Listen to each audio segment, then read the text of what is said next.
Hello mga lalabs, kumusta ang lahat guys? Ayan guys, magluto tayo ng lunch guys. Ayan guys, nagisa lang ako ng onion, garlic bago ko nilagay ang giniling. Kasi gusto ko guys, yung maluto-luto yung garlic at saka onion guys. Ayan.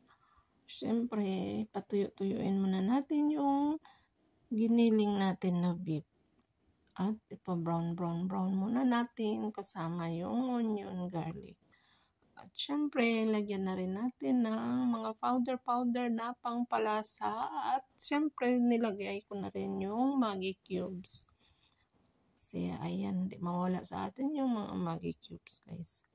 Ayan guys, medyo brown na siya guys. Medyo natabingin na yung, nabaliktad yung sipi ko. Ayan.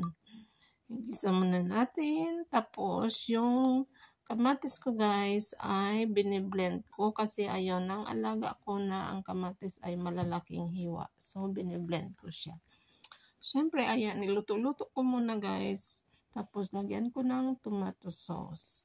Ayan guys, dito guys, kadalasan talaga ay maraming tomato sauce ang bawat luto nila dito.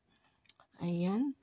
Tapos, ayan, lagay ko ng tomato sauce. Siyempre, timplahan na din natin kung kulang ang ating salt.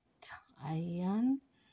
Ayan, ang gusto-gusto nila guys, mapulang-mapula sa tomato sauce. Siyempre, nilagyan ko na rin ng konting sili para may kabuhay-buhay naman yung niloto ko guys. At ayan, medyo mabango na siya. Siyempre, ihalo natin yan sa ating pasta. Ayan guys, imimix natin guys. At ibang klase dito magluto guys kasi yan kailangan kong ipasmoke. At ayan ay pang lunch na dito guys. Pero sa atin guys pang merienda lang yan. Pero yan dito ay lunch.